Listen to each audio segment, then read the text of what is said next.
तो last topic में जो पिछला लेक्चर था हमारा, उसमें हम लोगों ने वेक्टर्स, वेक्टर का रोटेशन, वेक्टर का रिप्रेजेंटेशन, टाइप्स ऑफ वेक्टर पढ़ लिए थे, यूनिट वेक्टर वगैरह सब पढ़ लिया था। उसमें एक वेक्टर छूटा था अपना डिस्प्लेसमेंट वेक्टर, ठीक है। अब डिस्प्लेसमेंट वेक्टर और पोजीशन वेक्टर सब पढ़ेंगे, लेकिन तब पढ़ेंगे जब हम लोग वेक्टर का सब्सट्रैक्शन सीख चुके हों। तो वेक्टर का सब्सट्रैक्शन सीखने के लिए हमको वेक्टर का एडिशन सीखना होगा, ठीक है। तो दो मेथड है, एक एनालिटिक मेथड है और एक ग्राफिकल मेथड है। अब एनालिटिक मेथड क्या होता है, ग्राफिकल मेथड क्या होता है, उसको भी साइड रखिए, बस आप एक सीखिए कि वेक्टर का एडिशन होता है। देखिए दो तरीके का एडिशन अपने फिजिक्स में आ जाते हैं, एक स्केलर सम, एक वेक्टर सम। स्केलर सम और वेक्टर सम। तो स्केलर सम जो होता है, स्केलर क्वांटिटीज का जो सम होता है, वो बिल्कुल वैसा ही होता है जैसा सम एल्जेब्रिक होता है। मतलब अगर हम एल्जेब्रिक सम की बात करें तो एल्जेब्रिक सम जो है वो स्केलर सम के जैसा ही है। ये स्केलर सम एल्जेब्रिक सम एक है, लेकिन वेक्टर सम थोड़ा अलग है। अब मतलब मैंने क्या कहा, मैंने कहा m1 इक्वल टू 5 किलोग्राम और m2 is equal to 6 kilogram. अब इन दो ऑब्जेक्ट को मैं एक अकेले बैग में रख दूं तो उसका जो मास होगा वो m1 प्लस m2 हो जाएगा, नेट मास। तो कितना, 5 प्लस 6 11 किलोग्राम। तो भाई ये तो एल्जेब्रिक सम हो गया ना, जैसे हम लोग जनरल मैथमेटिक्स में एल्जेब्रा करते हैं तो वहां पर इस तरह का सम हो गया। ये स्केलर क्वांटिटीज का सम है, स्केलर क्वांटिटीज का सम है। अब वेक्टर क्वांटिटीज के सम को समझिए भाई। देखिए वेक्टर क्वांटिटीज का सम होता क्या है, देखिए एक ऑब्जेक्ट यहां पर रखा हुआ है, ये कोई ऑब्जेक्ट है। इस ऑब्जेक्ट में आपने फोर्स लगाया और जो फोर्स आपने लगाया वो यहां को लगाया। मान लीजिए कि आपने यहां को इसको ईस्ट मान लेते तो ईस्ट को 5 न्यूटन लगाया, 5 न्यूटन इन ईस्ट। तो अगर अकेला ये फोर्स होता तो बॉडी यहां को मूव करती ना। अगर केवल यही फोर्स होता, मैं ऑब्जेक्ट पकड़ूं और केवल एक फोर्स लगाऊं इधर को, तो बॉडी आगे को जाएगी। तो इस फोर्स के कारण इस बॉडी की टेंडेंसी इधर को मूव करने को। इस बात को याद रखिए कि जो फोर्स का वैल्यू है, इस फोर्स का वैल्यू इस बॉडी के इनर्शिया के रिस्पेक्ट में सफिशिएंट है, मतलब मूव करा सकता है, ठीक है। अच्छा एक ऑब्जेक्ट फोर्स लगाया F1 इधर को, तो इस अकेले फोर्स से यहां को मूव करता। अच्छा इसी ऑब्जेक्ट में, ये ऑब्जेक्ट है, इसी ऑब्जेक्ट को पकड़ो और इसी ऑब्जेक्ट में मैं फोर्स को लगाऊं, इसी ऑब्जेक्ट में मैं जो फोर्स लगाऊं, फोर्स को लगाऊं भाई ऊपर को। तो इसी ऑब्जेक्ट में जो मेरा फोर्स लगा वो फोर्स को लगा ऊपर को। इसको कितना कहते हैं, F2। तो इसका वैल्यू कितना है, 5 न्यूटन। तो 5 न्यूटन ईस्ट, 5 न्यूटन नॉर्थ, इसको नॉर्थ मान लेता है। तो इस अकेले फोर्स के कारण F1 के कारण इस ब्लॉक की टेंडेंसी इधर को मूव करने की है, इस फोर्स के कारण इस ब्लॉक की टेंडेंसी ऊपर को मूव करने की है। अगर इसी ब्लॉक में इन दोनों फोर्स को एक साथ लगा दें, मतलब इमेजिन कीजिए कि ब्लॉक अपना वही है, आपने F1 भी लगा दिया और आपने F2 भी लगा दिया। आप सोचिए क्या हो रहा है। तो F1 के कारण ये कहां को जाने की कोशिश करेगा, ईस्ट को। लेकिन जब F1 लगा है उसी टाइम में अपना F2 भी लगा है और F2 के कारण नॉर्थ को जाने की कोशिश करेगा। मतलब दो लोग काम कर रहे हैं, एक ईस्ट को लेके जा रहा है, एक नॉर्थ को लेके जा रहा है, एक आगे को लेके जा रहा है, एक ऊपर को लेके जा रहा है। सोचिए क्या होगा। तो ये आगे को भी जाएगा और ऊपर को भी जाएगा ना। मतलब इसका जो मोशन अब होगा वो मोशन कुछ इस तरीके से नहीं आएगा। यहां पर जब अकेला F1 लगा था, अकेला आदमी फोर्स लगा रहा था, इसमें तो केवल मोशन यहां को होगा, ईस्ट को। अगर केवल ये मोशन होगा तो नॉर्थ को होगा। अगर ये दोनों एक साथ लग गए तो जो मोशन होगा वो कहां को होगा भाई, नॉर्थ ईस्ट की तरफ होगा ना होगा। तो जो ये फोर्स आया, ये फोर्स जो है वो इन दोनों का रिजल्टेंट फोर्स है और यही फोर्स इन दोनों का वेक्टर सम भी है। तो इसका अपना खुद का कुछ मैग्नीट्यूड होगा और इसकी खुद की डायरेक्शन तो है ही है। मतलब अगर ये अकेला फोर्स है तो ब्लॉक जस्ट ये मूव कर रहा है, ये अकेला फोर्स है, ब्लॉक जस्ट ये मूव कर रहा है। ये दोनों फोर्स लगे, एक आगे को खींच रहा है, उसी टाइम में F2 ऊपर को भी खींच रहा है, तो कुछ इस तरीके से मूवमेंट नहीं करेगा। तो इसके पास क्या है भाई, मैग्नीट्यूड भी है और डायरेक्शन भी तो कुछ इस तरीके से मूव कर रहा है। क्लियर है ना। तो ये जो F है, ये F जो है ये F1 और F2 का वेक्टर सम है। अब इसका मैग्नीट्यूड क्या होगा, इसकी डायरेक्शन क्या होगी। इसको आप मतलब ऐसा नहीं कि ये 5 न्यूटन का, ये 5 न्यूटन का, 5 5 10 न्यूटन कहते हैं ना, ये स्केलर सम हो गया। तो इसका रिजल्टेंट निकालने के लिए, जो रिजल्टेंट है, तो इसके पास अपना खुद का मैग्नीट्यूड भी है और एक पर्टिकुलर डायरेक्शन भी है, मतलब ये भी वेक्टर है। तो कैसे निकालें, तो उसको निकालने के लिए हमको यहाँ पर आज वेक्टर एडिशन सीखना है, जो कि आज का हमारा मेन टॉपिक है, vector addition of two vectors, vector addition of two vector, vector addition of 3 vector, polygon law हम लोग पढ़ेंगे।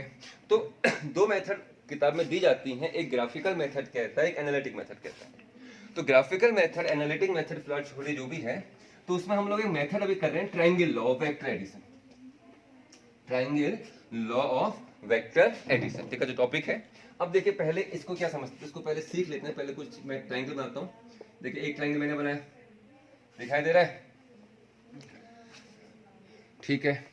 एक ट्रायंगल मैंने ये बनाया, सेमी टाइप का है, 2 हो गए। एक और बना दो जी, ये हो गए 3। एक और 3 अच्छा नहीं लगता है ना, तो एक और बना दो, लो भाई 4। बस 3 सफिशिएंट है, ठीक है ना।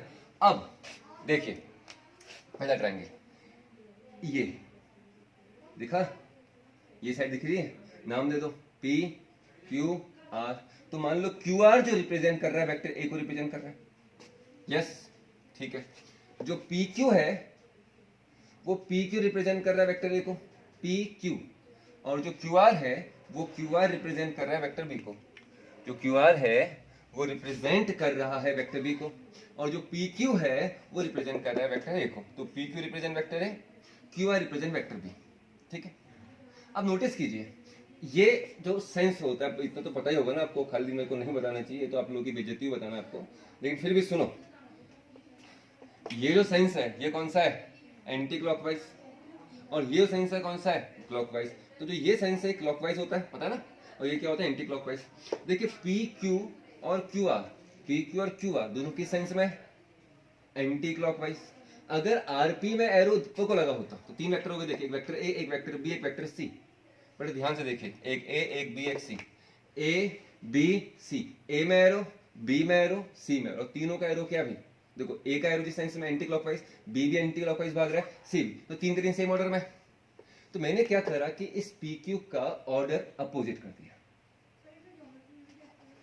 तो ए और बी का ऑर्डर कैसा है, क्लॉकवाइज। अच्छा आर में इसमें एरो ऊपर को लगा होता तो इसका भी क्या होता, क्लॉकवाइज। लेकिन इसमें एरो को लगा दिया नीचे को, मतलब ए और बी सेम ऑर्डर में है और सी अपोजिट ऑर्डर में है। यहीं से हमारा लॉ बनता है, if two sides of a triangle, if two sides of a triangle represents to vector in same order, if two sides of a triangle represents two vector in same order, then the third side of the triangle but in opposite order represents the resultant of these two vector। Triangle law कितना आसान सा है, ऐसा क्यों हुआ वो अभी सीखेंगे। पहले याद रखो कि ट्रायंगल लॉ है क्या, तो आप पहली बार पढ़ रहे हैं ना, तो आपको पहले दिमाग में बैठाना है कि है क्या, बाकी तो हम लोग सीखते रहेंगे। इफ ट्रायंगल में कितने साइड्स, शाबाश 3 साइड, बहुत बढ़िया। इफ 3 साइड है, इन 3 साइड में two sides of a triangle, if two sides of a triangle represent two vector in same order, then the third side of triangle but in opposite order represent the resultant of this two vector. इसमें A और B किस में है, same order में, सी किस में है, opposite order में। तो सी जो है वो ए और बी का रिजल्टेंट है, तो यहां पर वेक्टर सी जो है वो vector A plus vector B के बराबर है, ठीक। इसको बगल में लेके आते हैं, देखिए भाई एरो यहां को लगा देते हैं, एरो यहां को लगा देते हैं, एरो यहां को लगा देते हैं। आप समझिए क्या है, देखिए भाई एरो कहां को लगा है, ऊपर को, कौन है, ए चला ऊपर को, और ए की हेड से सी की टेल ज्वाइन की हुई है, ए की हेड से सी की टेल ज्वाइन की है।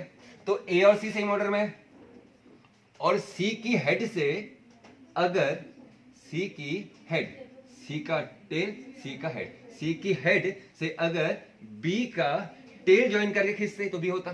तो भाई यहां पर आप लोगों ने ये कर दिया, तो ए और सी सेम ऑर्डर में है और बी किस में है, अपोजिट है। भाई ए और सी का ऑर्डर क्या चल रहा है, क्लॉकवाइज, ए और सी क्लॉकवाइज चल रहा है ना, क्लॉकवाइज, ये फिर ये। अब इसमें और यहाँ पे तो एंटी क्लॉकवाइज है, तो B equal to A plus C.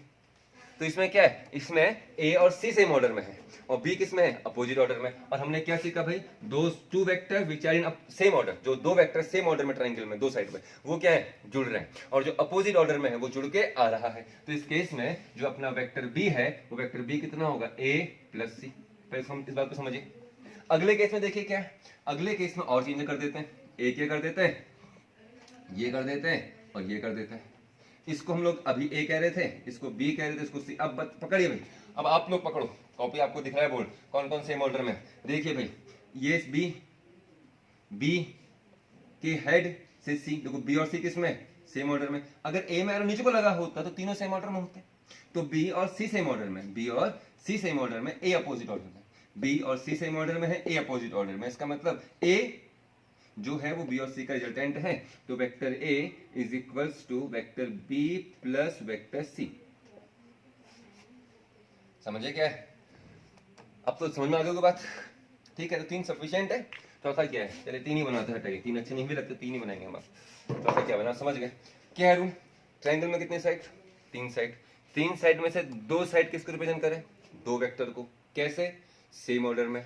तो तीसरा साइड लेकिन अपोजिट ऑर्डर में क्या रिप्रेजेंट करेगा? उनके रिजल्टेंट को। तो हमारा रूल क्या बना? If 2 sides of a triangle represent 2 vector in same order, then the third side of the triangle but in opposite order represent the resultant of these two vector. It is the triangle law of vector addition. अब इसको हम लोग graphically करें या इस rule को हम लोग एनालिटिकली अप्लाई करें, वो हमारी इच्छा है। एक्चुअल रूल ये है, तो किसी भी ट्रायंगल में अगर 2 साइड हैं और 2 साइड, किसी भी ट्रायंगल की 2 साइड अगर 2 वेक्टर को सेम ऑर्डर में रिप्रेजेंट करें, तो उसी ट्रायंगल की तीसरी साइड अगर सेम और अपोजिट ऑर्डर में है तो वो उनके रिजल्टेंट को रिप्रेजेंट करेगी। यहाँ पर देखिए, यहाँ पर ए और बी सेम ऑर्डर में थे, ए और बी सेम ऑर्डर में है, सी अपोजिट ऑर्डर में है, तो सी जो है वो ए और बी को जोड़ के आएगा, तो vector C equal to vector A plus vector B. यहाँ पे ए देखिए, यहाँ पर कौन है? यहाँ पर ये एरो दिख रहा है, ए का एरो, और सी का एरो दिख रहा है, तो ये दोनों किस में है? ये दोनों सेम ऑर्डर में है, दिख रहा है ना। और ये किस में आ रहा है? अपोजिट ऑर्डर में। देखिए क्लॉकवाइज सेंस में जा रहा है, ये जो है एंटी क्लॉकवाइज जा रहा है, तो ये दोनों जुड़े हैं और जुड़ के आए हैं। यहाँ पे बी और सी, बड़े ध्यान से देखिए, बी और सी सेम ऑर्डर में है, तो ये दोनों जुड़े हैं। और ये अपोजिट ऑर्डर में आ रहा है, ऊपर को देखो उल्टा नहीं आ रहा है इसका, ये एंटी क्लॉकवाइज से क्लॉकवाइज, तो ये अपोजिट ऑर्डर में, तो बी और सी जुड़े हैं और ए जुड़ के आया है, तो इक्वल टू बी प्लस सी। यहाँ पे बताइए, यहाँ पे ये ए और बी सेम ऑर्डर में थे और जो सी है वो अपोजिट ऑर्डर में है, तो a plus B equal to सी। तो आप पहली बार पढ़ रहे थे, मेरे ख्याल से आप सीख चुके होंगे कि if two sides of a triangle represent two vector in same order, then the third side of triangle but in opposite order represent the resultant of these two vector। ठीक है, तो इसको हम लोग triangle law of vector addition भी कहते हैं। Clear है? देखिए 2 वेक्टर थे, अगर 3 वेक्टर होते हैं, इमेजिन कीजिए, यहाँ देखिए इस तरह का मैंने स्ट्रक्चर लिया, तो ये ए है, ये बी है, ये सी है, तो अपने पास अभी 3 वेक्टर हैं, एक वेक्टर ए, एक वेक्टर बी, एक वेक्टर सी, 3 वेक्टर है। तो 3 वेक्टर को रिप्रेजेंट, अब 3 वेक्टर है, अच्छा 2 वेक्टर थे, कौन? ए और बी, जुड़ के कौन आया? सी। 2 वेक्टर थे, तीसरा जुड़ के आया, एक 5 है, एक 6 है, जुड़ के 11 है, 2 थे, तीसरा जुड़ के आया। वैसे ही एक ए था, एक बी था, तीसरा आया है। अगर अपने पास 3 वेक्टर होते हैं, ए, बी और सी, तो ये 3 जुड़ते हैं, तो इनके जुड़ने से एक वेक्टर आता, तो कितने हो जाते हैं? 4। तो उसको रिप्रेजेंट करने के लिए किसकी जरूरत पड़ती? क्वाड्रिलेटर की। तो यहाँ पर क्या लिया बेटा हम लोगों ने? क्वाड्रिलेटर लिया। तो सेम लॉ जो यहाँ था, यहाँ पर 2 वेक्टर सेम ऑर्डर में थे, तो तीसरा अपोजिट ऑर्डर में। यहाँ पे 3 वेक्टर सेम ऑर्डर में है, कौन? ए, बी और सी। और जो चौथा है, देखिए ये ए, बी और सी किस सेंस में चल रहे? देखिए ए, बी और सी एंटी क्लॉकवाइज सेंस में चले, और जो डी है वो डी का एरो अगर मैं यहां को लगा दूं तो क्या समझे भाई? तो ए, बी और सी सेम ऑर्डर में है और डी जो है वो अपोजिट ऑर्डर में, मतलब ए, बी और सी जुड़ रहे हैं और डी जुड़ के आ रहा है, सेम ही तो है। तो यहाँ पे डी इज इक्वल टू कितना होगा बेटा? ए प्लस बी प्लस सी। तो इसका मतलब समझ गए, अगर 3 वेक्टर हैं तो 3 वेक्टर किसी क्वाड्रिलेटर की 3 साइड में सेम ऑर्डर में होंगे, और क्वाड्रिलेटर में चौथी साइड जो होगी वो किस में होगी? अपोजिट ऑर्डर में, तो वो क्या बताएगी? उसका रिजल्टेंट। अगर 4 वेक्टर होते तो भाई 4 साइड वाली सिमेट्री लेते हैं, लेकिन उसको क्लोज करने के लिए 5वां साइड चाहिए, तो पेंटागन की जरूरत पड़ती। तो 4 साइड, 4 वेक्टर किसी पेंटागन की 4 साइड में सेम ऑर्डर में, और उस पेंटागन की जो 5वीं साइड होती है वो किस में होती? अपोजिट ऑर्डर में। वो क्या करता है? उनका रिजल्टेंट रिप्रेजेंट करता है। तो ये क्या बेटा आपका triangle law of vector addition, ये मतलब समझ में आ गई बात। तो अगर आपके पास ए, बी 2 वेक्टर, तो आप क्या कहोगे? किसी ट्रायंगल के 2 साइड में सेम ऑर्डर में होंगे, तो तीसरी साइड होगी वो इनका रिजल्टेंट होगी, किसको रिप्रेजेंट करेगी? ए प्लस बी, जिसको हम लोगों ने किससे रिप्रेजेंट किया था? सी से। अगर 3 वेक्टर होते ए, बी और सी, तो किसी क्वाड्रिलेटर की 3 साइड में सेम ऑर्डर में आते हैं, तो उस क्वाड्रिलेटर की चौथी साइड अपोजिट ऑर्डर में क्या बोलती है? इनका रिजल्टेंट किसके बराबर होता? Vector A plus vector B plus vector C, लेकिन किस में होता? अपोजिट ऑर्डर में। यहां देखिए,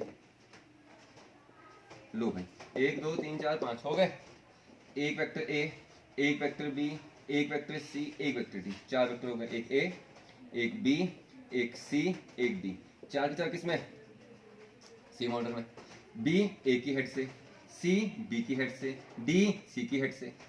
अच्छा अगर ये होता उल्टा हो गया, मतलब बी की हेड से जुड़ गया ई, तो भाई इसमें क्या नोटिस किया आपने कि ए बी सी डी किसमें है, सेम ऑर्डर में, ई किसमें है, अपोजिट, तो जो अपोजिट ऑर्डर में वो क्या होगा, जुड़ के आएगा। ये चीज अगले साल 11th 12th मैथमेटिक्स बहुत काम आती है बेटा, याद रखना, समझ आया कि बात। तो A B C D equal to E, तो 4 सेम ऑर्डर में या अपोजिट ऑर्डर में, तो जुड़ के आएगा। तो ये क्या बेटा आपका vector laws of addition, simple सी बात हम लोग कर, अगर हम 2 वेक्टर को जोड़ेंगे या 3 वेक्टर को जोड़ेंगे या 4 वेक्टर को जोड़ेंगे अलग बात, अगर 2 वेक्टर को जोड़ेंगे तो ट्रायंगल आएगा, क्योंकि तीसरा साइड जुड़ के, तो 2 वेक्टर को जोड़ेंगे तो तीसरा साइड जो है जुड़ के आएगा, 3 साइड हो गई, तो 2 सेम ऑर्डर में, तीसरा अपोजिट ऑर्डर में। 3 वेक्टर हमको जोड़ने को दिए होते ए बी और सी, ए बी और सी, सुनिएगा ए बी और सी जोड़ने को दिए होते, तो चौथा जो आता वो ए बी और सी का रिजल्टेंट होता, तो वहां पर क्वाड्रेटर चलता।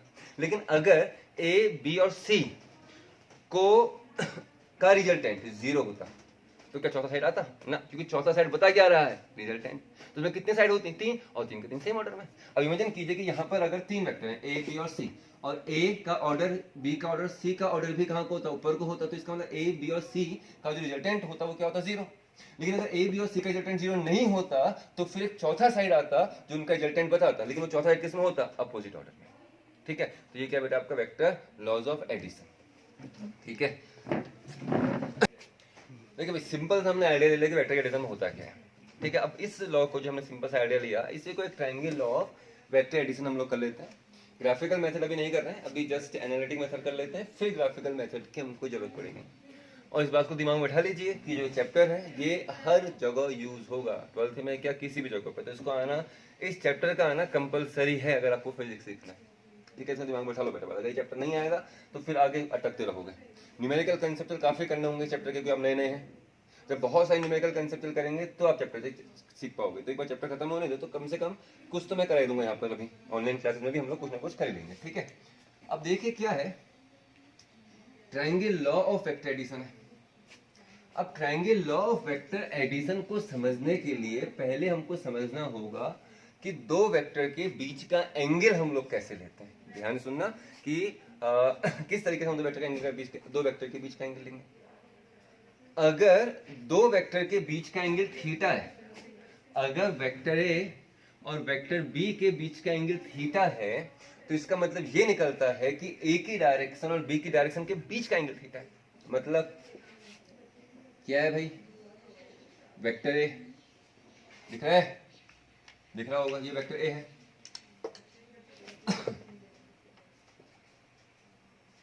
ये जो है ये वेक्टर ए है, और ये जो है ये वेक्टर ए की डायरेक्शन है। ये तो है, अगर ये ईस्ट है तो ईस्ट को तो आएगा ना। अच्छा ये वेक्टर भी है,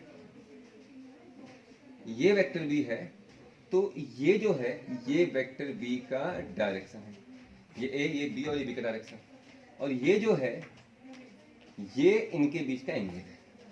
देखिए एक एंगल निकला अल्फा, एक एंगल निकला बीटा।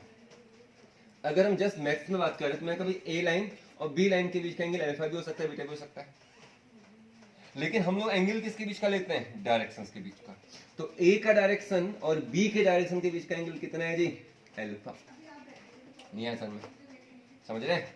अच्छा और थोड़ा क्लियर करते हैं, ये वेक्टर ए है तो ये किसकी डायरेक्शन है भाई, ए की। अच्छा वेक्टर बी मैं यहां पे ना खींच के, वेक्टर बी को यहां पर ड्रॉ ना करके मैं यहां पर ड्रॉ कर दूं, ये और ये देखिए भाई, ये लाइन और ये लाइन इक्वल है, ये लाइन और ये लाइन पैरेलल है, तो दोनों इक्वल वेक्टर है। ये भी, ये लाइन और ये लाइन इक्वल है, और ये लाइन और ये लाइन पैरेलल है, तो ये भी इक्वल है, कोई फर्क होना पड़ा। तो यहाँ पे एंगल कौन सा लेंगे, देखो ये अल्फा ही तो आएगा, तो ए और ए की डायरेक्शन और बी की डायरेक्शन के बीच का एंगल कितना है, अल्फा। तो एंगल जो है वो हमेशा हम डायरेक्शन के बीच का लेंगे। अच्छा अगर मैं इसको वेक्टर ए कहूं और मैंने इसको वेक्टर बी कह दिया, आप समझिए, या सी कह दीजिए, इसको वेक्टर ए का, इसको वेक्टर सी का, तो कौन सा एंगल होगा बताइए भाई, ए का डायरेक्शन और सी की डायरेक्शन के बीच का एंगल मैं अल्फा लूं या ए का डायरेक्शन और सी के डायरेक्शन के बीच के एंगल में बीटा लूं? भाई आप लोग बताइए कि ए और सी के बीच का एंगल अल्फा लिया जाए या ए और सी के बीच का एंगल बीटा लिया जाए? बताओ भाई, ए और सी के बीच का एंगल अल्फा लें, ए और सी? तो यहाँ पर ए और सी के बीच का एंगल कितना है? अल्फा। बीटा कब लेते हैं? देखिए अगर ये ए होता, अब सुनिए भाई, अगर वेक्टर ऐसे होते हैं, समझदार, देखो मैंने रिवर्स कर दिया, ये मैंने इसको फिलहाल ए मान लिया, हालांकि ये माइनस ए होगा, मैं जानबूझ के कह रहा हूँ, बस हमको भी समझना है। तो ये ए हो गया और ये जो रहा ये कौन हो गया हमारा? सी या बी, जो ही मान लें। ये डायरेक्शन किसकी है? ये किसी की डायरेक्शन नहीं है, क्योंकि ए में एरो यहाँ को लगा है। तो in this case direction of A कौन सा है? दिख रहा है। और ये किसका डायरेक्शन है? ये सी का डायरेक्शन है। तो ये डायरेक्शन ए का है, ये डायरेक्शन सी का है। तो इस केस में अल्फा या बीटा? तो यहाँ पे ए और सी के बीच का एंगल बीटा लेंगे, यहाँ पे ए और सी के बीच का एंगल अल्फा लेंगे, यहाँ पे ए और बी के बीच का एंगल अल्फा लेंगे, यहाँ पे ए और बी के बीच का एंगल अल्फा लेंगे। मतलब एंगल जो होता है वो दो वेक्टर की डायरेक्शंस के बीच में लिया जाता है। वेक्टर ए का डायरेक्शन एरो जहाँ पर खत्म हुआ उसके आगे dash dash dash dash dash ये लाइन, और वेक्टर सी वाली लाइन के बीच का एंगल।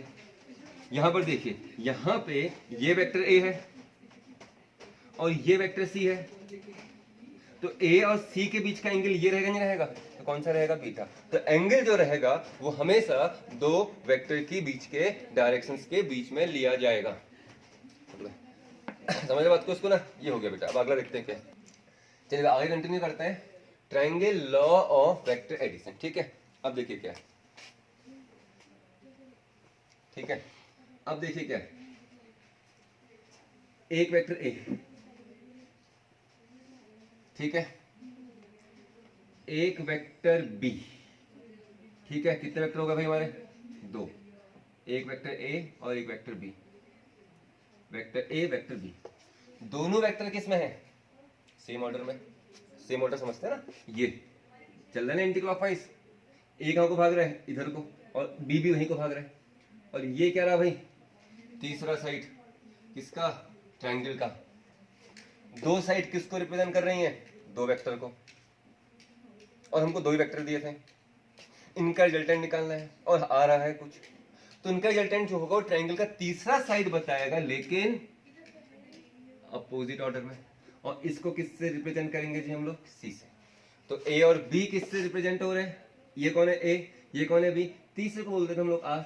तो आर इक्वल टू कौन है भाई यहाँ पर? Vector A plus vector B. A plus B अलग है, vector A plus vector B अलग है। ए प्लस बी जो है वो स्केलर सम है, vector A plus vector B जो है वो वेक्टर सम है, भी देखेंगे। तो ये क्या भाई? What is this? ये क्या निकला? ये क्या चीज है? It is the direction of ए।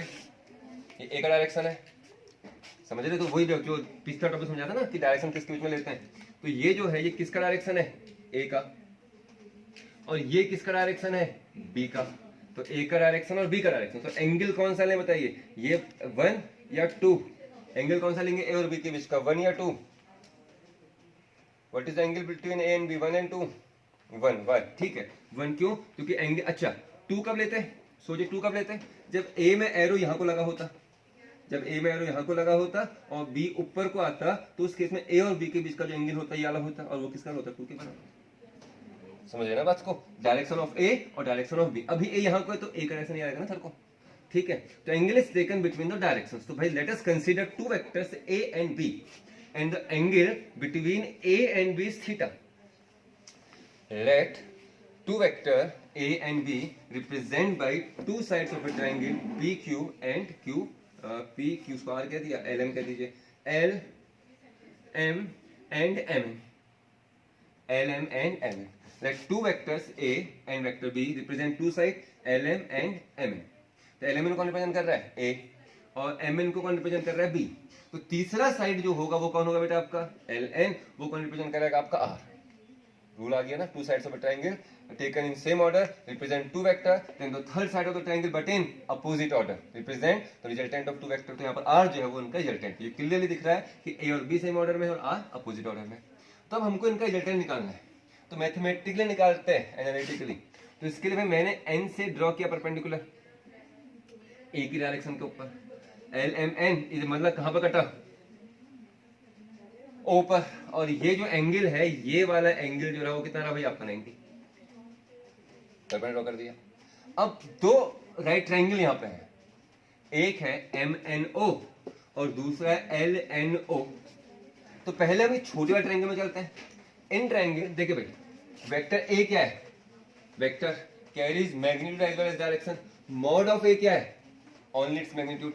तो ये LM का जो लेंथ है वो मैग्नीट्यूड बता रहा है, मॉड ऑफ ए, और जो LM है एरो के साथ वेक्टर ए रिप्रेजेंट कर रहा है। जो MN का लेंथ है ये B का मैग्नीट्यूड बता रहा है, मॉड ऑफ B, और एरो के साथ जो MN है वेक्टर B रिप्रेजेंट कर रहा है।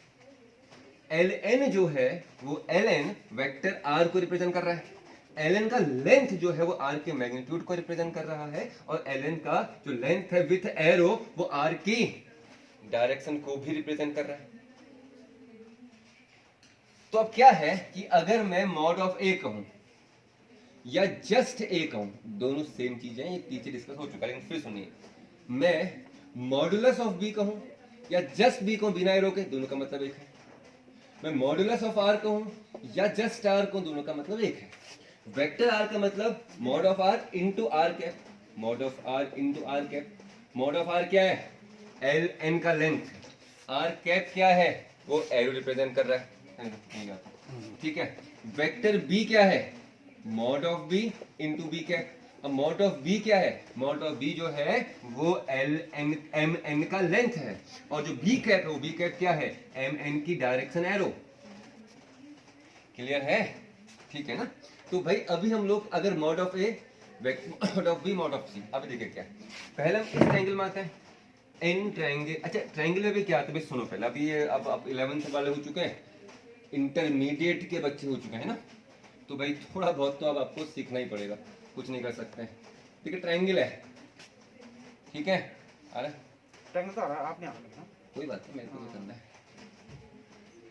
ये ट्रायंगल है, ये ट्रायंगल है, ये थीटा 9 या 10 या 8 कहीं पढ़ा था मेरे ख्याल से। 90 के सामने का साइड होता है हाइपोटेनियस, एंगल के सामने का साइड होता है परपेंडिकुलर। बचा तीसरा, वो ये साइड क्या होगी, बेस। तो परपेंडिकुलर एक बेस और एक हाइपोटेनियस, एक परपेंडिकुलर एक बेस और एक हाइपोटेनियस, तीन साइड आपकी हो गई, ठीक है। तो साइन थीटा क्या होता है भाई, perpendicular upon hypotenuse. Cos theta क्या होता है, बेस अपॉन हाइपोटेनियस, ठीक है। टेन थीटा क्या होता है, परपेंडिकुलर अपॉन बेस। ऐसा पढ़ा होगा ना आपने कुछ, पता नहीं क्या, छोड़ दो। पंडित बद्री प्रसाद हरी हरी बोले सब कुछ सिखा देते हैं, लेकिन ये तुमको नहीं भाई, जो मैथ्स वाले आप हैं ये उन लोगों के लिए था जो आप कॉमर्स में जा चुके हैं, समझ रहे हैं। अब आपको आना चाहिए साइन थीटा क्या, perpendicular upon hypotenuse. Cos theta क्या, base upon hypotenuse. Tan theta क्या, परपेंडिकुलर अपॉन बेस। तो यहाँ से परपेंडिकुलर कितना होगा, हाइपोटेनियस साइन थीटा। बेस क्या होगा, हाइपोटेनियस कॉस थीटा। परपेंडिकुलर क्या होगा, बेस टेन थीटा। इनको छोड़ दीजिए।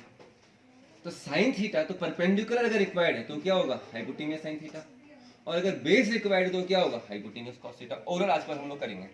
तो यहाँ पर हाइपोटेनियस कौन है, बी, ठीक है।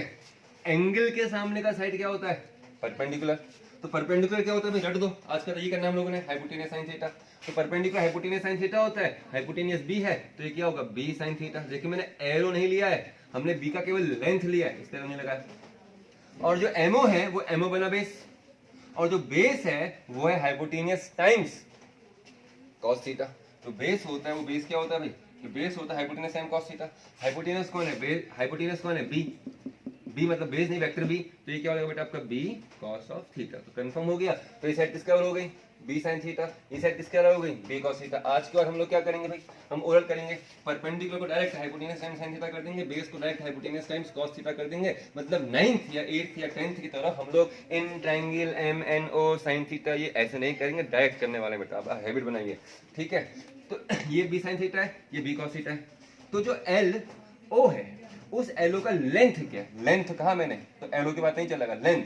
तो लेंथ क्या है भाई, एल एम का लेंथ ए बिना एरो के, इसका लेंथ बी कॉस थीटा। तो एलो का लेंथ कितना हो गया, ए प्लस बी कॉस थीटा। इसका लेंथ क्या हो गया, बी साइन थीटा। तो इसका लेंथ जो है ए प्लस बी कॉस थीटा, उसका लेंथ बी साइन थीटा हो गया, इसका लेंथ आर बिना एरो के। तो हमको आर चाहिए। तो in triangle L M L N O, अब देखिए आप करते हैं in triangle L N O, इसमें तो करना ही पड़ेगा ना। In triangle L N O according Pythagoras, according Pythagoras. अब पाइथागोरस भाई एट्थ में पढ़ा आप लोगों ने, तो क्या कहता है पाइथागोरस? पाइथागोरस कहता है सर हाइपोटेनियस का स्क्वायर, कौन है हाइपोटेनियस? ln का square is equal to base, base कौन है? lo का स्क्वायर प्लस o n का स्क्वायर, होगा नहीं होगा? तो ln का जो स्क्वायर है वो lo किसके बराबर है? lo देखिए, lo जो है वो किसके बराबर है? lm plus mo, lo plus mo plus कितना रहा भाई? o n का स्क्वायर। lm किसके बराबर है? lm है a, lm किसके बराबर है? a, और mo किसके बराबर है? mo जो है वो है आपके b cos ऑफ थीटा के इक्वल, और on किसके बराबर? जो on है वो है आपके b sin ऑफ थीटा का स्क्वायर, और जो ln था उस ln की लेंथ किसके बराबर है? r। तो क्या निकल के आएगा भाई? R square equal to a plus b cos theta का whole square plus b sin theta का होल स्क्वायर। अब आपको मैथमेटिकली इसको सॉल्व करना है। p q, तो p प्लस q का होल स्क्वायर क्या होगा? p square plus q square plus 2pq। तो जो r स्क्वायर है वो r स्क्वायर इक्वल टू कितना बताना आपका? a का square plus b cos of theta का स्क्वायर, a का square plus b cos theta square, q बनाया ना, प्लस कितना रहा? 2pq, 2a into b cos of theta, a square पहले वाले का स्क्वायर प्लस दूसरे का स्क्वायर प्लस 2ab, प्लस कौन है? b square b sine theta का होल स्क्वायर। अब देखिए क्या है, इस वाले में कौन आ रहा है? B square cos square theta. इस वाले को ओपन करके क्या आएगा? B square sine square theta, B square cos square theta, B square sine square, दोनों में क्या कॉमन आ गया? B square. तो आर स्क्वायर इक्वल टू कितना बेटा आपका? A square plus B square, इन दोनों में कॉमन आया तो अंदर कितना बचा? Cos square theta plus sine square theta plus 2ab cos of theta. Clear होगी बात? Cos square theta plus sine square theta क्या होता है? शाबाश, 1। तो a square plus B square plus कितना रहा भाई? 2ab cos of theta R square. तो r इज इक्वल्स टू कितना आ गया भाई? Under root of a square plus B square plus 2ab cos of theta का अंडर रूट। तो इट इज रिजल्टेंट। क्लियर होगी बात? a square plus B square plus 2ab cos theta, ये क्या है? Resultant of two vector. कौन से दो vector? Those two vector which are inclined at an angle theta. तो भाई यहाँ पर उनके एंगल का बीच में बहुत बड़ा रोल होने वाला है। अगर आप एंगल चेंज करते रहोगे, थीटा अगर चेंज होते रहेगा तो cos थीटा का वैल्यू भी क्या होता रहेगा? चेंज होता रहेगा। cos थीटा का वैल्यू चेंज होता रहेगा तो r का वैल्यू भी क्या होता रहेगा बेटा? चेंज होता रहेगा। अलग अलग वैल्यूज आपकी r की वहां पे आती रहेंगी। तो एंगल पर डिपेंड करने वाला है। क्या किया? ट्रायंगल अब याद हो गया। वेक्टर लॉ के सब, वेक्टर एडिशन के सभी लॉ देखे समय, मतलब कुछ वेक्टर सेम ऑर्डर में और उनमें से एक होगा अपोजिट ऑर्डर में किसी भी क्लोज सिमेट्री में। तो जो अपोजिट ऑर्डर में है वो जुड़ के आया है, और जो जितने सेम ऑर्डर में वो सबके सब जुड़े हैं। वो चीज यहाँ पर भी करनी है। यहाँ पर कितने साइड से? 1 2 3, ये तुम्हारे कंस्ट्रक्शन के अंदर आ गया ना। ठीक है, तो ए और बी क्या है? सेम ऑर्डर में। आर किस में है? अपोजिट ऑर्डर में। तो आर उनका रिजल्टेंट है। हमने कंस्ट्रक्शन करके वहां पर ट्रायंगल बना दिया MNO। तो इस MNO में जो ये साइड है ये परपेंडिकुलर है तो b sin थीटा होगा, ये बेस है तो b cos थीटा होगा। तो पूरा साइड जो रहा वो कितना रहा? a plus b cos theta. ये कितना हो गया? b sin theta. तो व्हाट इज, क्या निकला भाई? बेस का स्क्वायर प्लस परपेंडिकुलर का square is equal to hypotenuse square. तो हाइपोटेनियस कितना था? r या ln, और बेस कितना था? a plus B cos theta. Arrow क्यों नहीं लिए? क्योंकि हमको एरो नहीं चाहिए, हमको डायरेक्शन अभी नहीं चाहिए, हमको केवल और केवल उसका लेंथ निकालना है। किसका? ln का। ln का लेंथ मतलब r का लेंथ। लेंथ क्या बताता है? मैग्नीट्यूड। डायरेक्शन हम अलग से निकालेंगे, तो इसलिए हमने अभी एरो नहीं ली, हमने केवल क्या लिए? मैग्नीट्यूड निकालने। विदाउट एरो हम लोग ले रहे हैं क्योंकि हम लोग केवल मैग्नीट्यूड की बात कर रहे हैं। डायरेक्शन अलग से निकालें, डायरेक्शन अभी खत्म नहीं है, थोड़ा सा और आगे बढ़ना है। तो a plus B cos theta पूरा साइड हो गया और b sin थीटा हो गया। इनको आप लोगों ने जब ओपन किया तो आपका आंसर निकल के आ गया a square plus b square plus 2ab cos of theta. ठीक है, अच्छा लेट, इसके बाद एक लाइन यहाँ पर आपकी आएगी, let the resultant makes an angle alpha. Let the resultant makes an angle alpha with the direction of a. जो r है वो a की डायरेक्शन से कितना एंगल बना रहा है? अल्फा। अगर r a से अल्फा बना रहा है तो in triangle LNO, in triangle LNO, देखिए भाई LNO कहां पर दिख रहा है? LNO मैं जो tan ऑफ अल्फा होगा वो tan अल्फा क्या होगा भाई, tan alpha is equals to perpendicular upon base, तो परपेंडिकुलर पूरा कौन है, NO, और जो बेस है वो बेस पूरा का पूरा कितना है, LO, NO upon LO, NO कितना है, B sin थीटा, तो tan अल्फा कितना हो गया बेटा आपका, B sin थीटा, और LO कितना हो गया, LO जो है वो कितना बेटा आपका A plus B cos theta, तो A plus B cos theta, तो A plus B cos of theta, तो tan अल्फा अलग निकाला और R अलग निकाल दिया, तो रिजल्टेंट अलग अलग निकला और एंगल अलग निकला है, दिखाई दे रहा है, ठीक है, ये हो गया, थोड़ा सा घुमा दो, ये दिख रहा है, ठीक है। तो ये क्या बेटा आपका triangle law of vector addition, तो इसके लिए हमने रिजल्टेंट के लिए अलग फॉर्मूला ड्राइव किया और एंगल के लिए अलग फॉर्मूला ड्राइव किया।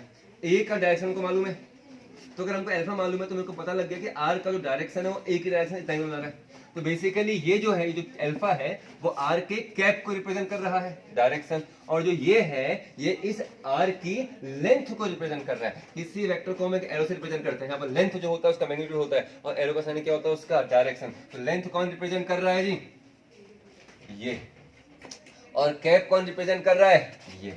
क्लियर होगी बात, आ गया ना, ऑफ कर दो। जो परसों हमारा टॉपिक था, जो लास्ट टॉपिक हम लोग डिस्कस किया था, जो पिछला टॉपिक जो था वो था triangle law of vector addition, ठीक है। उस triangle law of vector addition में एनालिटिक मेथड जो था उसमें हम लोगों ने वेक्टर का रिजल्टेंट मैथमेटिकली निकाल लिया था, जिसका वैल्यू r आया था, और जो r वैल्यू आई थी वो आई थी a square plus b square plus 2ab cos of theta, ठीक है।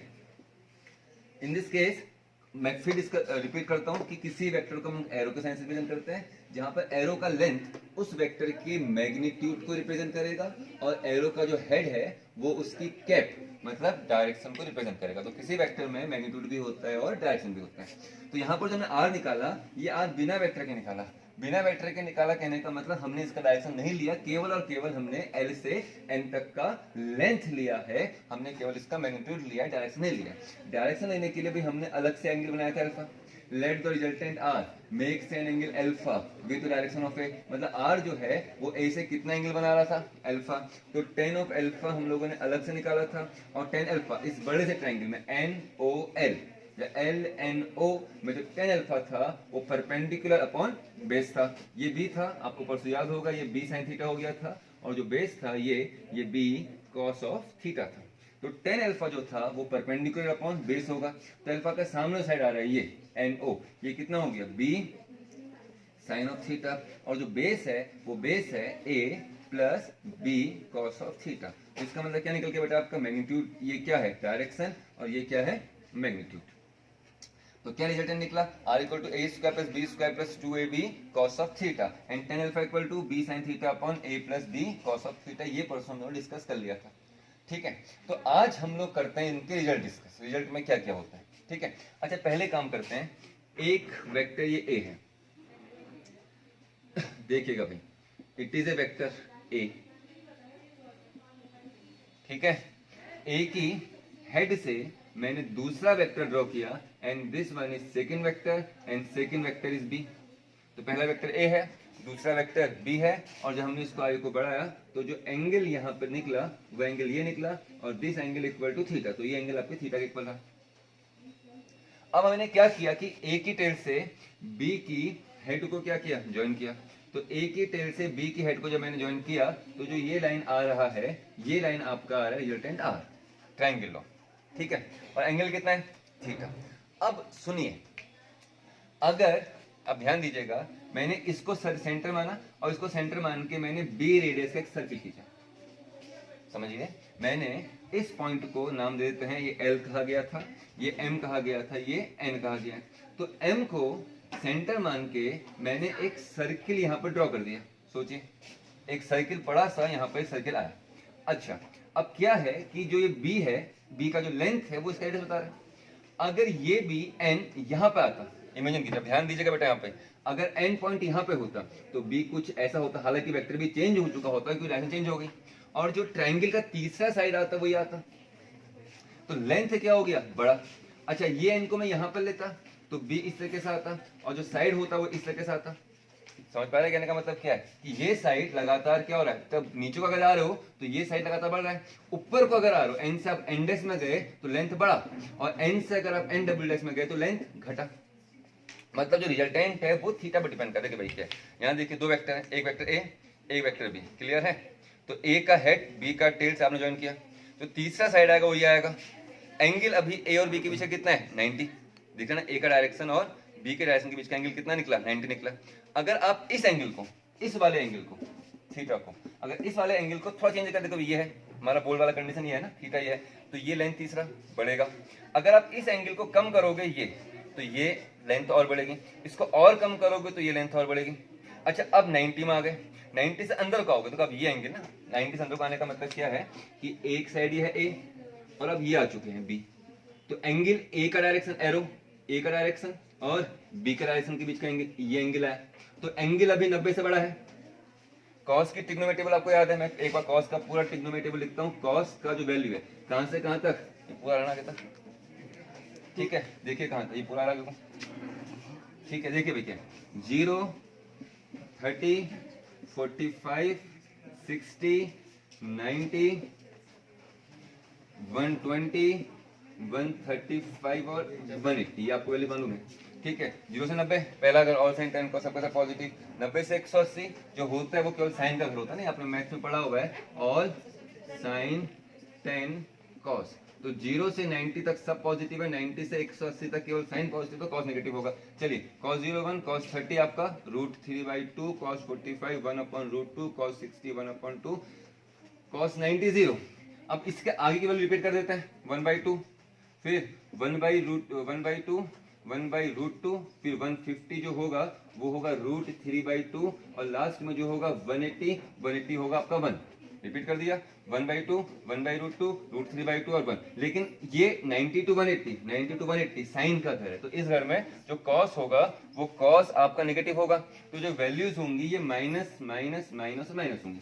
तो क्या नोटिस कर रहे हैं 0 से 90 तक कॉस का वैल्यू घट रहा है 1 से 0 तक, और जब आप 120 से 180 तक आए हैं तो आपकी कॉस की वैल्यू नेगेटिव है। मतलब अगर ये कॉस का टर्म पॉजिटिव है तो आर को बढ़ाएगा, और कॉस का टर्म नेगेटिव है तो आर घटाएगा। कॉस कब नेगेटिव हो रहा है, जब थीटा का वैल्यू 90 से ऊपर जा रहे हैं। देखिए भाई ये आपका वेक्टर ए और बी, तो यहाँ पे ए और बी के बीच का एंगल 90 है। अगर आप आई को जाओगे तो एंगल 90 से कम होगा तो आर बढ़ेगा, और अगर आप पीछे को आओगे तो ये एंगल 90 से बढ़ जाएगा तो आर का वैल्यू घटेगा ना। तो अगर आप एंगल 0 रखते हैं, अगर मान लीजिए कि ये वाला एंगल अगर 0 हो, अगर ये एंगल 0 होगा तो किससे का रोटेशन होगा, देखिए ए ऐसा है, अगर ये थीटा आपका 0 है तो भाई इस तरीके से नहीं आएगा, तो पहले का टेन और इसका है, तो ये लेंथ मैक्सिमम होगी। अगर वो थोड़ा सा ऊपर करोगे तो लेंथ घटेगा, अब थोड़ा सा नीचे भी लेके आओगे तो भी लेंथ घटेगा। तो इस केस में ये लेंथ क्या है, मैक्सिमम है।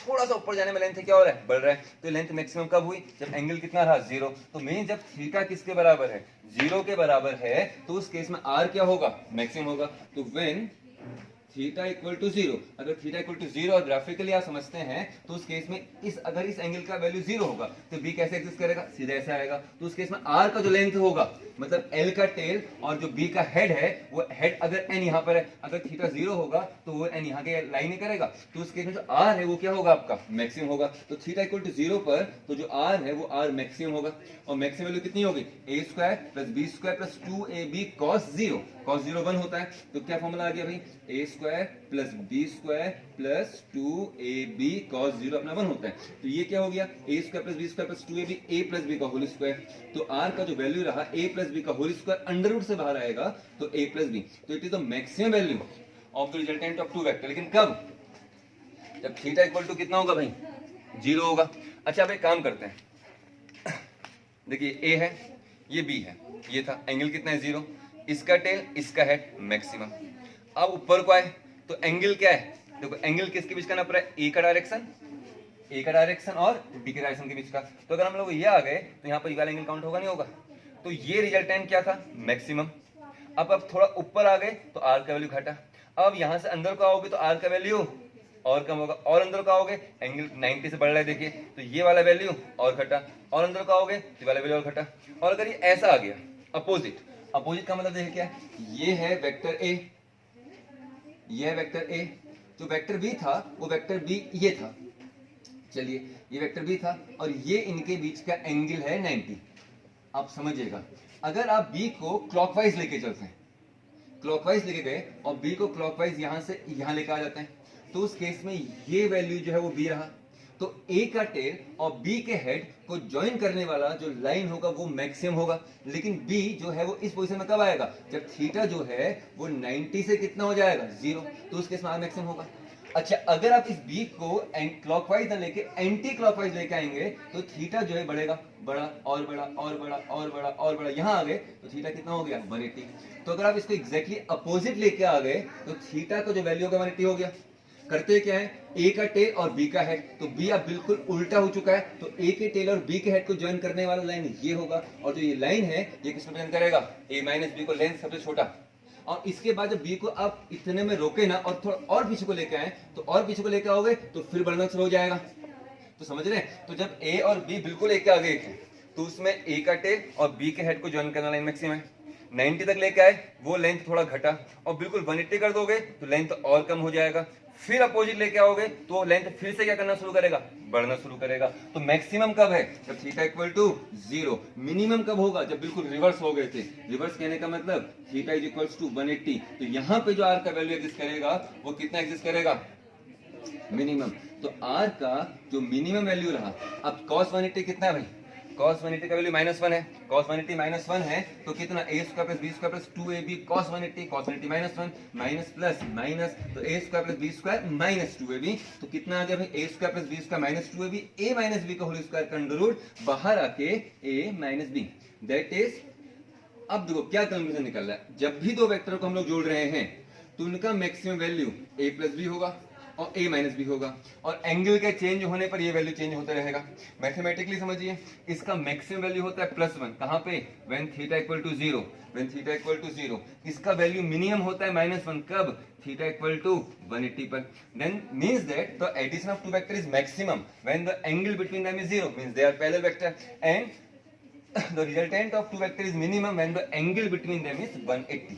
इसके अलावा कोई वैल्यू नहीं हो सकती, that is the resultant lies between a plus b to a minus b। Example, a vector है, इसका मैग्नीट्यूड, इसका वैल्यू 18 न्यूटन फोर्स ही मान लीजिए, F1 है, तो 18 न्यूटन इन ईस्ट या कोई भी डायरेक्शन है, और F2 जो है इसका रिजल्टेंट, इसका मैग्नीट्यूड जो है F2 का जो मॉड है वो F2 का मॉड मान लीजिए, कुछ ही मान लीजिए, कितना मान लेते हैं 20 न्यूटन, डायरेक्शन कुछ भी है।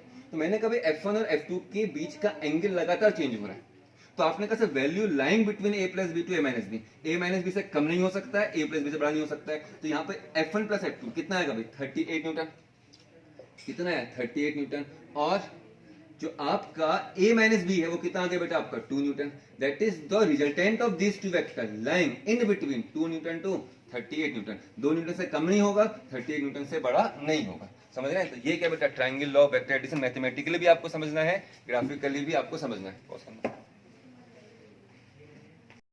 ठीक है। तो अब हम लोग करते हैं सब्सट्रैक्शन ऑफ टू वेक्टर, दो वेक्टर को सब्सट्रैक्ट करते हैं। अच्छा एक काम करते हैं, बताइए भाई, 4 - 1 हमने किया, हमने 4 - 1 किया, 4 - 1 का मतलब 4 + -1, कुछ फर्क पड़ा नहीं, 4 - 1 कितना है 3। अब मैंने इसको 4 + -1 किया, तब भी वैल्यू कितना आएगा 3। तो कुछ यही कॉन्सेप्ट लेके हमने वेक्टर का सब्सट्रैक्शन करना है। आप 4 में से 1 सब्सट्रैक्ट करिए, या आप 4 में -1 को ऐड कीजिए, बात तो एक ही है ना। अगर आप 4 में 1 को सब्सट्रैक्ट कर रहे हैं या 4 में -1 को जोड़ रहे हैं तो आपका आंसर सेम रहेगा। कहने का मतलब क्या है कि sir it is a vector a, ये वेक्टर ए है, और ये जो एरो है, this arrow represent the direction of ए, ये एरो ए के डायरेक्शन को रिप्रेजेंट कर रहा है। अब ए के हेड से मैंने दूसरा वेक्टर ड्रॉ किया, ये वेक्टर बी है, and it is the angle between them. तो ए और बी के बीच का जो एंगल है वो एंगल अपना थीटा है, किस किस के बीच का, ए और बी के बीच का। अभी हमारा जो रिक्वायरमेंट है वो रिक्वायरमेंट है ए माइनस बी निकालना, सब्सट्रैक्ट कर रहे हैं। अब a माइनस बी कीजिए या a प्लस माइनस बी कीजिए, दोनों का मतलब सेम है ना, लेकिन a में b को सब्सट्रैक्ट करना है, मतलब a में माइनस बी को ऐड करना है, तो इसलिए पहले b को माइनस बी बनाना पड़ेगा। पहले दिन से हम लोग डिस्कस कर रहे हैं कि किसी भी, देखो इस फिजिकल क्वांटिटी दो टाइप की, स्केलर फिजिकल क्वांटिटीज वेक्टर, कुछ आंसर्स भी हैं, चैप्टर जब लास्ट में पहुंचेंगे तो उसमें डिस्कस करेंगे, हमारे कोर्स में नहीं है। तो स्केलर फिजिकल क्वांटिटीज, ठीक है, carries magnitude only. Vector physical quantities carries magnitude as well as direction and follows the vector laws of addition, जो हमने जस्ट पिछले टॉपिक में पढ़ा। तो वहां पर हमने एक सीखा था कि अगर स्केलर फिजिकल क्वांटिटी नेगेटिव है तो उसका अपना सिग्निफिकेंस है, क्योंकि physics is the branch of measurement. अब जितनी भी फिजिकल क्वांटिटीज ले रहे हो, मेजरमेंट तो कर रहे हैं। मैंने कहा 2 किलोग्राम, अच्छा तुमने कहा मास का एक अमाउंट है। 4 मीटर पर सेकंड, अच्छा वेलोसिटी का एक अमाउंट है। 5 न्यूटन, अच्छा फोर्स का एक वैल्यू है। तो मेजरमेंट कभी नेगेटिव होंगे ना, लेकिन फिजिकल क्वांटिटी नेगेटिव होती हैं। स्केलर फिजिकल क्वांटिटीज अगर नेगेटिव है तो उसका अपना सिग्निफिकेंस है। वर्कडन नेगेटिव भी होता है, पॉजिटिव भी होता है, मास नेगेटिव नहीं होता कभी। कुछ ही स्केलर फिजिकल क्वांटिटीज नेगेटिव है, लेकिन अगर कुछ स्केलर फिजिकल क्वांटिटी नेगेटिव है तो उनका अपना सिग्निफिकेंस है। अगर वर्क नेगेटिव या पॉजिटिव, मैंने किसी को थप्पड़ लगाया तो मेरे लिए पॉजिटिव और जिसने खाया उसके लिए क्या रहा, नेगेटिव, स्केलर्स में ना। लेकिन वेक्टर में खास बात क्या है कि वेक्टर में कोई क्वांटिटी अगर नेगेटिव है तो इसका मतलब वो नेगेटिव साइन जो वेक्टर में हमने लिया है वो डायरेक्शन को रिवर्स कर देगा। तो b अगर ये है तो माइनस b जो होगा वो एग्जैक्टली इसके क्या होगा भाई, अपोजिट। तो a कितना है, a और b के बीच का एंगल थीटा।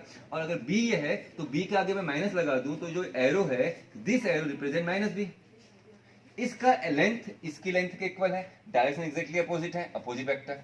तो what is the angle between a and b, theta. What is the angle between a and minus b, 180 minus theta. समझ रहे हैं बात। और हम क्या कर रहे हैं, a प्लस माइनस b।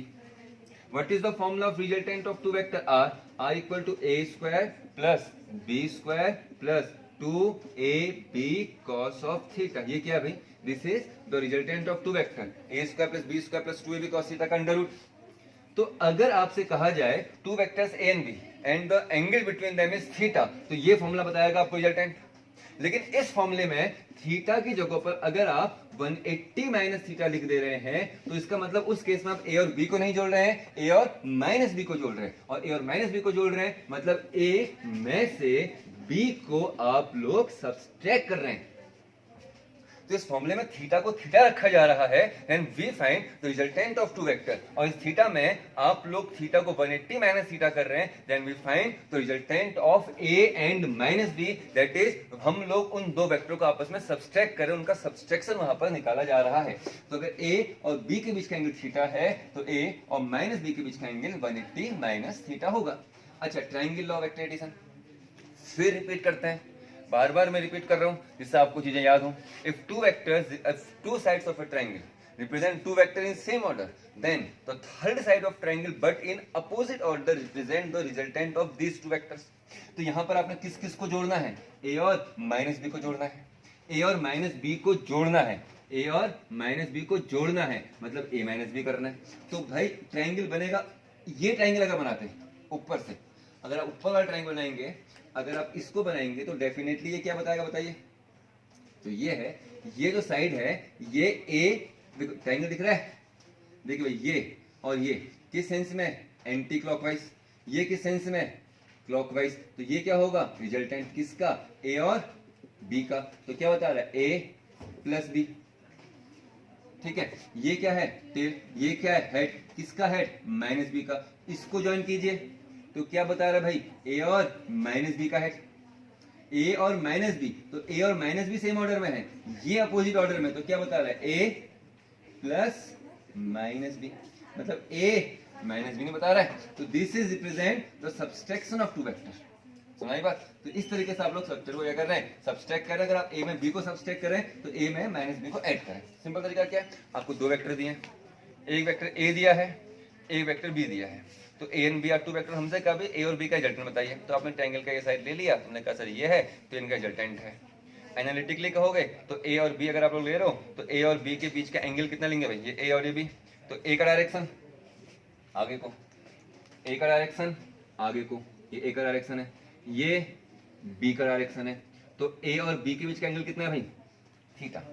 तो अगर आप एनालिटिकली इस थीटा को थीटा रख रहे हो तो आप a और b का सम निकालोगे, तो उस केस में जो r है वो ये साइड बताएगा।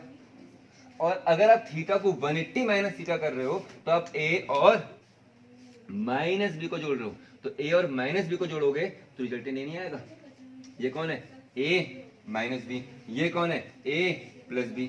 देखिए भाई अब बड़े ध्यान से देखना, ए प्लस बी जो आ रहा है, ये जो ए प्लस, ये ए है, ये बी है, तो जो ए प्लस बी आया, ये जो ए प्लस बी आया इसका लेंथ बड़ा है, और जो यहाँ पे ए माइनस बी आ रहा है, ए plus minus B, A plus minus B, इस तरीके से। तो ए माइनस बी जो इसका लेंथ क्या है? छोटा है ना, सिंपल सी बात है। अब देखो ए और ए की डायरेक्शन कहाँ को है, बी का डायरेक्शन कहाँ को है, तो what is the angle between the direction of A and direction of B? Theta.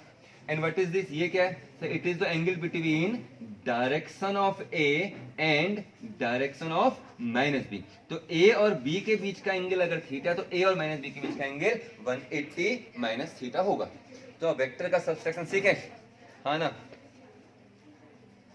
चलिए एक चीज और करते हैं, अब एक चीज और करते हैं, देखिए क्या है उसको भी और सीखते हैं। ये ट्रायंगल है, ध्यान सुनिए, एक मैंने ट्रायंगल खींचा, ये ए और ये बी। देखिए अब आपका एक टॉपिक, पिछले मैं कुछ बच्चे यहाँ पर कह रहे थे कि सर आपने डिस्प्लेसमेंट वेक्टर और पोजीशन वेक्टर छोड़ दिया था टाइप्स ऑफ वेक्टर में। वो इसलिए छोड़े गए थे क्योंकि उन वेक्टर्स को समझने के लिए हमको वेक्टर का सब्सट्रैक्शन आना चाहिए। आज हमने वेक्टर का सब्सट्रैक्शन सीखा, तो तुरंत इसके बाद हम लोग डिस्प्लेसमेंट वेक्टर और पोजीशन वेक्टर भी पढ़ेंगे। फिलहाल छोड़िए, देखिए ये ए और बी और ये आपका सी। अब बड़े ध्यान से बताइए क्या समझे। देखो पहले दिन का टॉपिक, सबसे पहला, पिछला लेक्चर देखिएगा बेटा आप लोग तो समझना है। तो देखिए ए और सी किस में है? Same order. ए का हेड और सी का टेल सेम ऑर्डर में। किस सेंस में? Anti clockwise. और बी के सेंस में आ रहा है क्लॉकवाइज। अब ट्रायंगल में कितनी साइड्स होती हैं? 3। कोई 2 साइड किसमें होती हैं? सेम ऑर्डर में। और तीसरी किसमें होती है? अपोजिट में। तो जो सेम ऑर्डर में वो जुड़े हैं, जो अपोजिट ऑर्डर में वो जुड़ के आया है। इसमें सेम ऑर्डर में कौन है? ए और सी। तो ए और सी जुड़े हैं। बी किसमें है? अपोजिट ऑर्डर में, तो बी जुड़ के आया है। तो सी कितना निकल का है?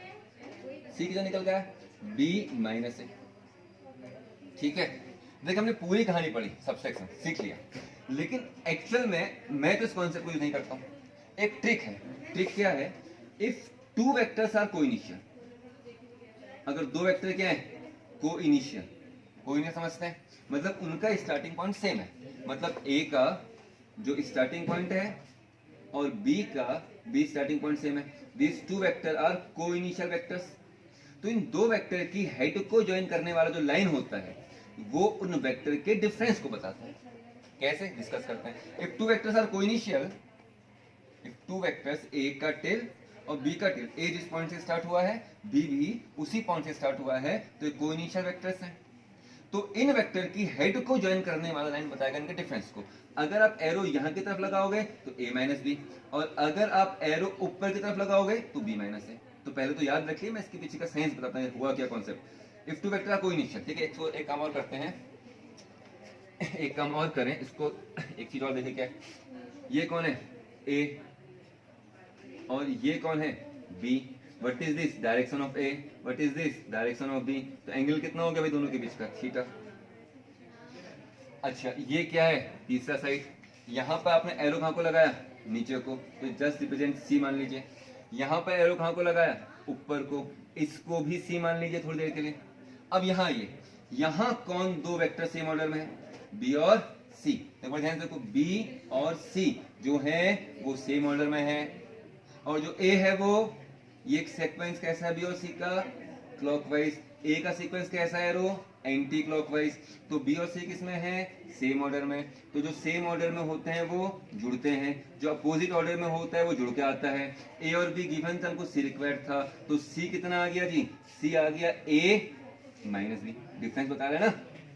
अच्छा यहाँ पर कौन से 2 लोग सेम ऑर्डर में हैं? ये ए है, ये बी है, ये सी है। कौन से 2 लोग सेम ऑर्डर में हैं? देखिए ए का सेंस एंटी क्लॉकवाइज, सी का सेंस भी ऊपर को आ रहा है। एरो देखिए, ए जिसका और सी दोनों सेम सेंस में है। किस सेंस में है? Anti clockwise. बी के सेंस में है? क्लॉकवाइज। तो ए और सी जुड़ा है, बी जुड़ के आया है, क्योंकि 2 जो सेम ऑर्डर में जुड़ेंगे, जो अपोजिट ऑर्डर में होगा जुड़ के आएगा। तो a plus c is equals to b. तो यहाँ पे सी कितना आ गया? B minus a minus b minus a. तो क्या कंक्लूजन निकला? इफ 2 वेक्टर्स आर कोइनिशियल, तो उनकी हेड को ज्वाइन करने वाला इनका बताएगा डिफरेंस। इफ दिस एरो, अगर ये एरो ए की तरफ लगा है तो सी रिप्रेजेंट a माइनस बी, और अगर ये एरो बी की तरफ लगा है तो this c represent b minus a. वही चीज है, इसको समझेंगे लॉ पैरेललोग्राम में अच्छे से। इफ टू वेक्टर का कोई इनिशियल, अगर दो वेक्टर क्या है बताइए, इफ टू वेक्टर का कोई इनिशियल, ये वेक्टर कैप मैंने कहा था हेड है, ये मैंने कहा था टेल है, इसका ये हेड है और ये टेल है, दोनों का टेल कहाँ से आ रहा है, सेम पॉइंट से, सेम पॉइंट से टेल है तो कौन से वेक्टर हो गए, को इनिशियल। तो ये लाइन क्या बताएगा, डिफरेंस। तो अगर ये ए मान लेते हैं, जो ब्लैक वाला मार्कर है वो ए है, जो रेड वाला मार्कर है वो बी है, एंड बोथ आर को इनिशियल वेक्टर। तो इनकी हेड को ज्वाइन करने वाला लाइन क्या बताएगा, डिफरेंस। एक नया रूल है, डिफरेंस। अगर एरो एक की तरफ लगाया है तो ये क्या रिप्रेजेंट करेगा, a माइनस बी, और एरो अगर b की तरफ लगाए तो क्या रिप्रेजेंट करेगा, b माइनस से। तो it is subsection of two vector. अनोखा नहीं था, एडिशन ही था, बस a में माइनस b को घटाना है, a में b को सब्सट्रैक्ट करना है, मतलब a में माइनस b को ऐड करना है। ऐड करना आपको आता है, कैसे करते हैं, पहले वेक्टर की हेड से दूसरे वेक्टर की टेन ज्वाइन करते हैं। लेकिन अब आपको पहले b को क्या करना पड़ेगा, b को माइनस b करना पड़ेगा। b माइनस b कैसे होगा, जब b का आगे साथ क्या लगा दोगे, माइनस। अगर माइनस लगाओगे, अगर ये a है तो माइनस b कहाँ को होगा, अपोजिट। ये b था ना, अगर ये a ये b, तो माइनस b कहाँ को आएगा, अपोजिट नहीं आएगा कैसे। तो a में माइनस b को जोड़ने का मतलब a में माइनस b को घटाना। एनालिटिकली अगर देखोगे, ये तो ग्राफिकली था, एनालिटिकली देखोगे अगर थीटा की जगह में थीटा रखा गया है तो angle between a and b is theta, और आप थीटा ही रख रहे हो तो इस केस में मतलब आप उनका रिजल्टेंट निकाल लो, क्योंकि a और b के बीच एंगल थीटा है। लेकिन अगर थीटा आपको एंगल दिया, मतलब let us consider two vector inclined at an angle of 60, और आप यहाँ पर थीटा को 60 रख रहे हो तो मतलब आप a प्लस b कर रहे हो। लेकिन अगर आप इस थीटा की जगह में 180 माइनस थीटा, मतलब 180 माइनस 60 120 कर रहे हो, तो इसका मतलब आप वहां पे a प्लस माइनस b कर रहे हो। तो इसका मतलब अगर आपको दो वेक्टर को ऐड करना है तो एनालिटिकली थीटा को थीटा रखोगे, अगर दो वेक्टर को सब्सट्रैक्ट करना है तो उस थीटा की जगह पर आप 180 माइनस थीटा रखोगे। तो it is the subtraction of two vector.